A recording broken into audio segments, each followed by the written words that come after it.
welcome to Rock Book Show. I am Kimberly Austin, and joining me here today is the author of the book, I'm Your Man, this amazing new biography of Leonard Cohen, Sylvie Simmons. Nice to have you here. Oh, thank you for having me. And thank you for joining me on this little bit nippy day. And look how beautifully color coordinated. It's like we called each other. Yeah, we had to do that, didn't we? Well, your book is so beautifully written, Sylvie, so thoughtful, so extensively researched, but you are a fan of his as well. Absolutely. I first heard him on the day I hit puberty. There's no actual DNA evidence that this is the truth, but it is true, trust me. And I just fell in love with the music from then on. And then as a music journalist, I started interviewing him and then got very, very curious about the character. And were you charmed in any way? Oh, for heaven's sake, anybody who's in a room with Leonard Cohen comes out with a little blush in their cheeks, male and female, smoking a kind of imaginary cigarette. He's an absolute charmer. He is so gracious and so generous with his time and just has that twinkle in his eye and focuses on you as if you're the only one in the world that matters. Now, was there any point when you were writing the book that you thought, I don't know if I can make this only one volume? You've been reading my mind. Yes, it did seem that it was going to be, Winston Churchill, the war years. And if I'd have written a book just on his girlfriends, his love life, it would have been 3 shelves full, I think. So yes, it was getting huge, and I had to cut it down to a mere 600 pages. But I hope that it worked that way. Oh, it reads so beautifully, and you can really tell too that you're very genuine about your appreciation for him as well. He's such a multifaceted character, and I don't use that term lightly with him because I don't think I've ever read a book of someone's life where they have gone through so many incarnations. Yeah, that is so fascinating about him, really. And I think that was one of the things that I wanted from my biography. There have been other biographies on him, and they've all got their, the things that are good about them. But I wanted to get the whole picture if I could, because some people concentrate on the music, some concentrate on the literature. And I realized as I was going along that to Leonard, word and song were exactly the same thing. Yeah, in fact, there was a great quote from him. I'm going to paraphrase it, but it was in the New York Times that there's no difference to him between poetry and songwriting. He always hears guitars along with everything he writes, even his books. Mm-hmm. Funnily enough, I was going through his archives. He gave me access to those, and I found some early unpublished manuscripts of his second novel, and I realized that one of them, it was being set to guitar chords, and this was before Leonard ever got his record deal. That's phenomenal. Well, I want to talk about his early life because many people have been surprised at how orthodox his upbringing was and that he was from quite a well-to-do family in Montreal.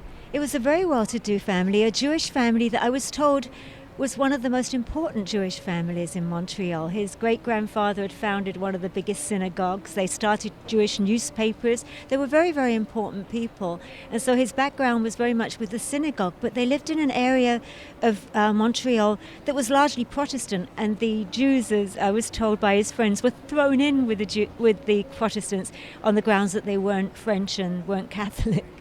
And there are bits in the book about him running around, not wild, but running around in Montreal when he was 12 or 13. And so his mother was this kind of slightly eccentric, exotic, wonderful woman who adored Leonard, doted on him, as did his only other sibling, a sister. These women just allowed him to do anything. So this was why he got away with it. Had he had a father around in his life, he said he doubted he would have been able to wander around with a guitar and playing poetry and everything. And shades of Leonard Cohen to come with his wiles and charms with women. Young hypnotist Leonard Cohen. Oh, that was one of my favorite stories. In his archives again, I found this wonderful little book called 25 Lessons in Hypnotism, How to Be an Expert Operator. It was very slim, and it had his handwriting, like little boys doing that very neat handwriting underneath it. And he taught himself, and he found instant success hypnotizing the family dog. He had a little dog called Tinky, of all names. You don't really associate Tinky with Leonard, but this was his dog. And then having got success with that, he decided to hypnotize the domestic staff, hypnotize the family maid, and decided to ask her while she was in a trance to undress. So sweet. And couldn't figure out how to get her dressed before everyone came home. But in a way that kind of makes it more Leonard Cohen-esque because it has the doom and the despair as well as the naked women. Well, as long as we're here talking about women, we should talk about some of the women in his life. Judy Collins recorded his music. They were never lovers, but Joni Mitchell, Rebecca De Mornay. And how interesting that they were engaged to be married, and then he leaves her to join this monastery. Well, as Rebecca said to me, she said, it's done wonders for her reputation. After you, they become monks. What do you do to them? And the musicians that he encountered as well. You know, there's points where it's almost like Forrest Gump. There's so many, you can't believe he's really encountering all of Warhol and Nico and Bob Dylan and Jackson Brown. But there's a great story in the book about Hallelujah. This is wonderful. In Paris, Leonard was there seeing his then girlfriend, another beauty, a talented photographer, and Bob Dylan was there just to play a tour, and they met in a cafe, and Bob Dylan said, "Can I do my Dylan impersonation? It's bad." "No, I won't do it. I'll be ashamed for life. It'll be all over the internet." And Dylan said, "I really love your song, Hallelujah." But he said it like Dylan does. And he said, "It's like you're writing prayers now. How long did it take you to write?" And so Leonard Cohen said, I was kind of too ashamed to tell him. So I said 2 years. It actually had taken me 5 or 6.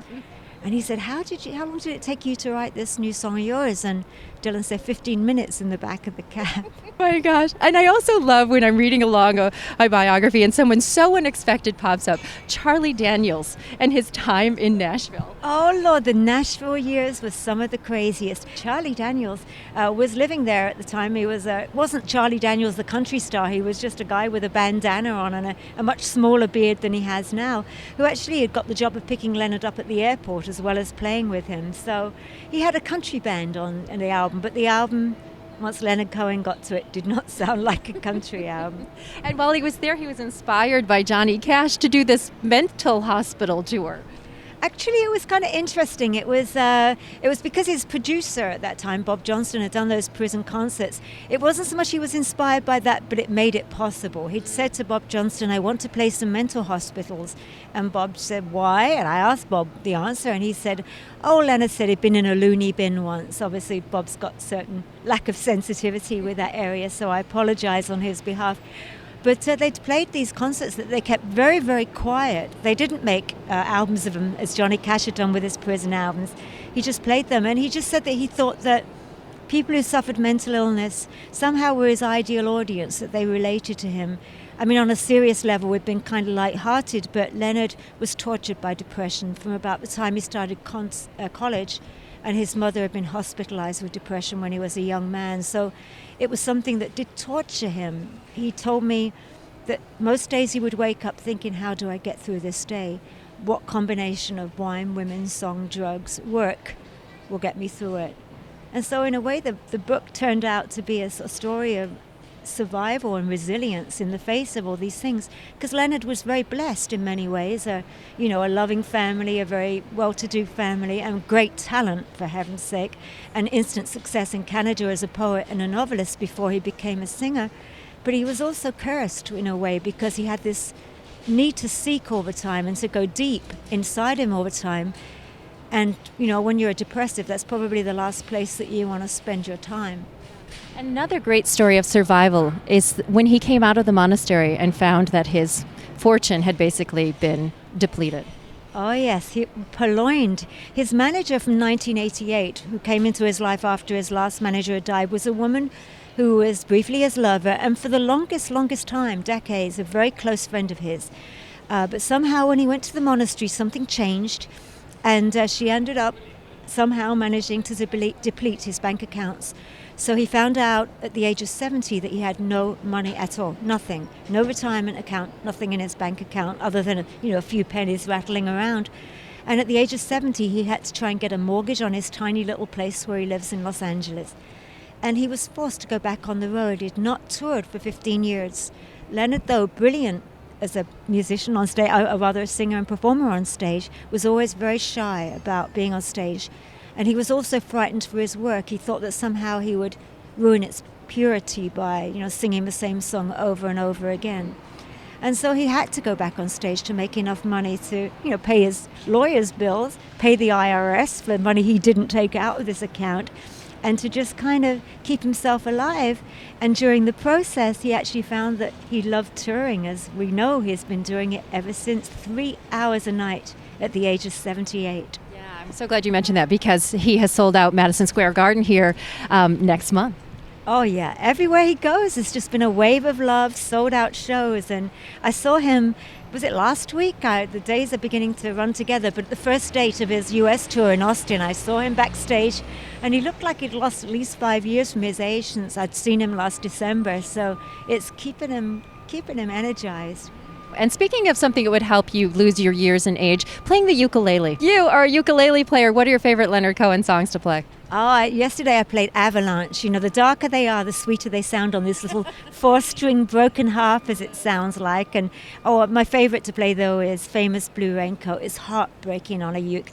And one funny thing I found out while I was talking to Leonard, and of course, you know, there's all sorts of stories that have never been told in the book before, but one that delighted me and would probably have the rest of you turning off, screaming or running, is that he was a ukulele player. See kindred spirits. You are the right person to do this book, Sylvie. Sylvie Simmons, thank you so much for being here. The book is called I'm Your Man. It's phenomenal. Thank you, Sylvie. Thank you. I've loved it.